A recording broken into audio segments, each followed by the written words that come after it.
टकराएगा, हमसे टकराएगा,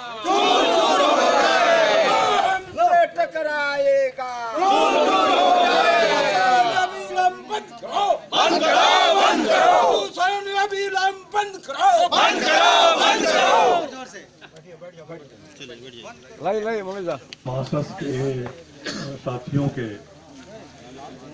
नेतृत्व में दामोदर नदी में या दामोदर नद में ओबी गिराना, प्रदूषण करना, इसका क्षेत्रफल घटाना, इसके विरोध में आप सबों ने एक आंदोलन आरंभ किया है। 3 दिन पहले मुझे सूचना मिली और मैंने कहा कि मैं आऊँगा, जरूर आऊँगा। और इसके तहत आज मैं जो आया हूँ आपके आंदोलन का समर्थन करने के लिए आया हूँ। समाज में किसी को भी आगे बढ़ना पड़ता है।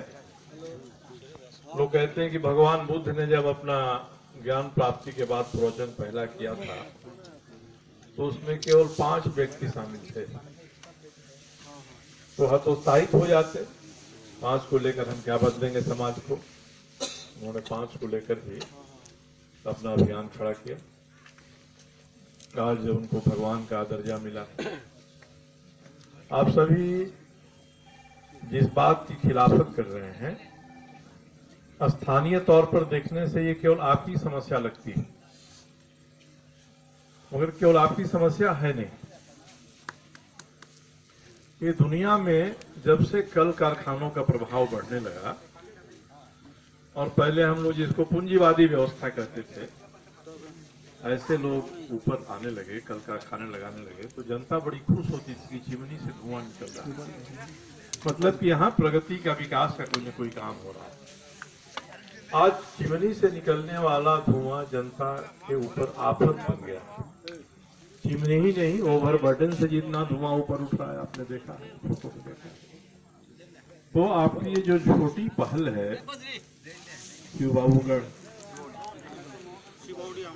शिव बाबूडी अमलाबाद से आपने शुभारंभ किया है। आपने एक बड़ी समस्या को छुआ है और मुझे खुशी है कि अब जागृति आ रही है लोगों में। 2004 में हम लोगों ने दामोदर का प्रदूषण देखा था। खलारी से लेके और धनबाद तक नदी में केवल छाई ही बहती थी।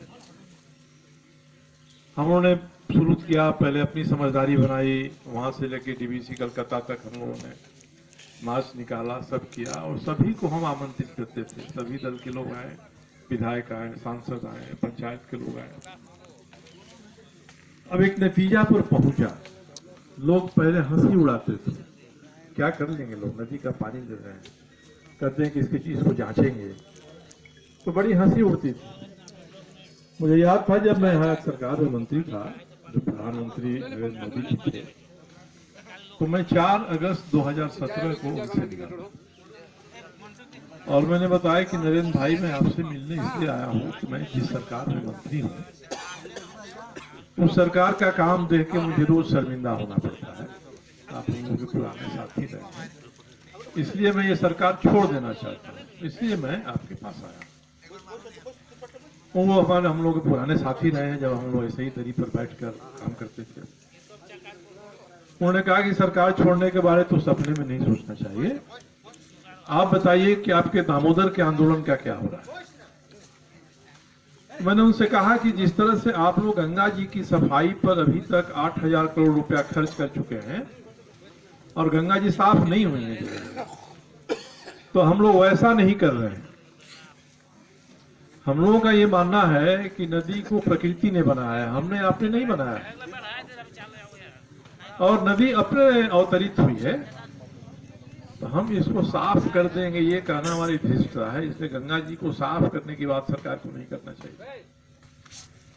हर नदी मानसून के 4 महीना में जब बाढ़ का पानी उफनता है तो अपने आप को साफ कर लेती है। बाद के 8 महीने में हम गंदा करते हैं। नदी का तो कोई दोष नहीं है कि नदी गंदा करना चाहती है, तो नदी को साफ करने की बात मत करिए, जो नदी को गंदा कर रहे हैं उनके ऊपर कार्रवाई करने की बात करिए। ये होगा, ठीक हो जाएगा। उसके बाद जितना CCL, BCCL, DVC, बोकारो, ये सब जो नदियों गंगा का कहते सबकी मीटिंग बुलाई गई। पीयूष गोयल उस समय कोयला के मंत्री भी थे और ऊर्जा के भी मंत्री थे। मीटिंग बुलाई गई, सबों ने कहा कि ये नहीं संभव है। मैंने बात समझाया, कहा कि ऐसे ऐसे ये संभव है। पीयूष गोयल ने 6 महीने का समय दिया कि आप दामोदर को गंदा नहीं करेंगे, इसके लिए आप हमको एक प्रोजेक्ट रिपोर्ट बनाकर दीजिए, उसकी एक कॉपी मुझे भी दीजिए, मेरे बारे काम। मजबूर होकर दिया और दबाव पड़ा, उनको करना पड़ा, तब दामोदर का पानी औद्योगिक प्रदूषण से मुक्त हुआ।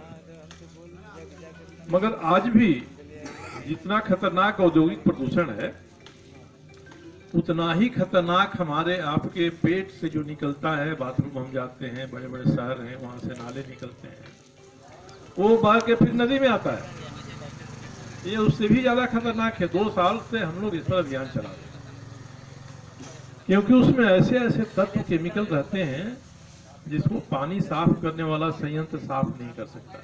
वो आपके पेट में फिर जाएगा ही, पानी देखने में साफ रहेगा, पिएंगे आप जाएगा, आपका स्वास्थ्य खराब हो जाए। बता रहे थे ना कि एक डॉक्टर ने बताया कितनी बीमारियां होती हैं, हम आपको पता भी नहीं है। हम यहाँ बैठे हैं, हवा में सांस ले रहे हैं, इस हवा में क्या क्या है जिसको अपने नाक से भीतर फेफड़ा में ले जा रहे हैं, हम नहीं जानते। जब बहुत सीरियस बीमारी हो जाएगी तब डॉक्टर कहेगा कि एक्सरे कराइए, ये कराइए, वो कराइए, नया नया क्या क्या चीज आया है सब कराइए, तब पता चलता है कि बीमारी है। इसीलिए प्रकृति साफ रहे और हम लोग आज के जो